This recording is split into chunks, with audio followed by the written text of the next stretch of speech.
Hello, everyone, and welcome to episode 9 of the Brit Legal Podcast, where we try to simplify law for you. This podcast is made by law students for law students, although everyone and anyone are welcome to listen.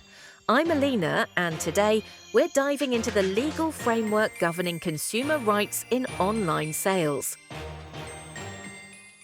As law students, you'll often come across cases where consumer rights are disputed, whether it's about a retailer refusing to honor a refund, a delivery delay, or defective goods.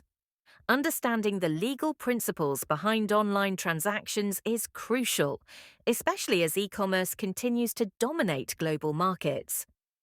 In this lecture-style episode, we will examine key legislative provisions, case laws, and how courts interpret consumer protection in online transactions. Our discussion will focus on two primary statutes. Number 1, the Consumer Right Act, 2015 CRA, which governs the contractual rights, quality of goods, delivery, and the liability for defective products. Number 2, the Consumer Contracts, Information, Cancellation and Additional Charges, Regulations 2013 CCR, which sets out the rules on pre-contractual information, cancellation rights and refund. By the end of this episode, you will have a strong grasp of how contract law principles intersect with statutory consumer protections. So, let's begin. Contract formation in online sales. Invitation to treat versus offer. When is a contract formed? A common misconception is that placing an item in an online shopping cart or submitting an order creates a legally binding contract. However, this is not the case under contract law principles. What is the legal position? Under common law, the display of goods for sale on a website is not an offer, but an invitation to treat. The same rule stated in Pharmaceutical Society of GBVE Boots Cash Chemists, 1953. The consumer or the buyer makes the offer when they place the order, and the retailer or the seller accepts the offer when they confirm the order via email, thereby forming the contract. For example, if you add 100 cake cases to your cart and submit payment, you have just made an offer. The seller now has the right to reject or accept this offer. If they send an email confirmation, a contract is formed. The key statute dictating this is Regulation 14 CCR 2013, which mandates that the seller must acknowledge receipt of an order promptly, for example, through an email stating we have received your order and we will confirm the order with you soon. But this does not equate to contract acceptance. So, what is the key takeaway from this then? In e-commerce transactions, the contract is only formed when the seller explicitly accepts the buyer's offer, usually via an confirmation of order email. The right to cancel online purchases. The 14-day cooling off period, Regulation 30 CCR 2013. Under the consumer contracts.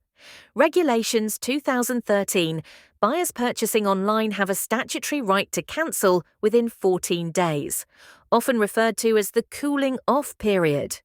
What is the legal position? Regulation 30 CCR grants buyers the right to cancel for any reason within 14 days of receiving the goods.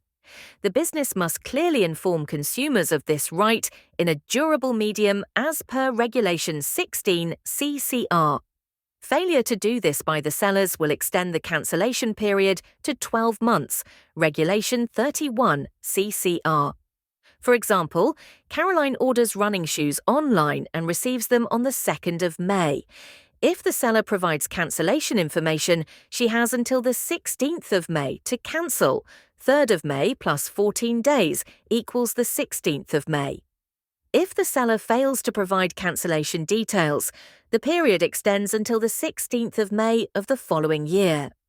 The main point to remember is that buyers must be clearly informed of their cancellation rights, typically provided in a durable medium as outlined in Schedule 2, for instance via email, PDF or printed documents. If this information is not given, the cancellation period is extended to 12 months beyond the standard 14-day cooling-off period. Delivery rules and late delivery. The 30-day delivery rule, Section 28, subsection 3, CR8 2015. Sellers are generally required to deliver goods within 30 days, unless they've agreed on a different timeframe with the buyer. Legally speaking, under Section 28, subsection 3 of the Consumer Rights Act 2015, the default delivery period is 30 days unless stated otherwise. Section 28, subsection 7 explains that if the seller doesn't deliver on time, the buyer has the right to cancel the contract, get a full refund, claim extra compensation if the delay has caused them any financial loss. In short, if a seller misses the agreed deadline, buyers aren't left empty-handed. For example, Mary orders a custom glass cake stand, which takes 6 weeks to manufacture. Since this is a bespoke item, she can agree to an extended delivery period beyond the defaulted 30 days. The key takeaway here is that if a seller fails to deliver within the agreed time, the buyer can cancel the contract and demand a full refund. Faulty goods, consumer rights and remedies. Rights under the Consumer Rights Act 2015, under Sections 9 to 11 of the CRA 2015, goods must be of satisfactory quality, Section 9, fit for purpose, Section 10, and as described, Section 11. What are the remedies for defective goods? The short-term right to reject. As per Section 20 CRA, buyer can return the faulty goods for a full refund within 30 days. The right to repair or replacement. As per Section 23 CRA, after the 30 days, the buyer can request a repair or replacement of the good. The final right to reject, as per Section 24 CRA. If the seller fails to repair or replace the item, the buyer can demand a full refund if they act within 6 months of the seller failing to replace the item. After 6 months, the buyer may face a deduction for use. For example, Leah's electric whisk is defective upon arrival. Since she is within the 30-day period, she can demand a full refund. The seller must also over the return shipping costs. The key takeaway is that under consumer law, faulty goods must be repaired, replaced, or refunded. The buyer cannot be left to deal with the defective item by themselves. Risk and liability for lost or damaged goods. Risk transfers upon receipt, Section 29(2) CRA 2015. Under Section 29 of the Consumer Rights Act, risk remains with the seller until the buyer or their agent takes physical possession of the goods. The legal position is as follows. If the seller arranges delivery, they bear the risk until the buyer physically receives the goods. However, if the buyer arranged their own courier, risk transfers upon collection by that courier.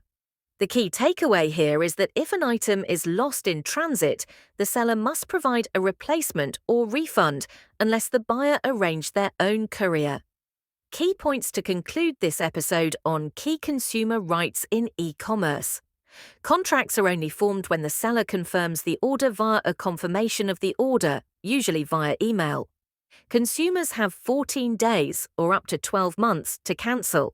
Sellers must deliver within 30 days unless agreed otherwise.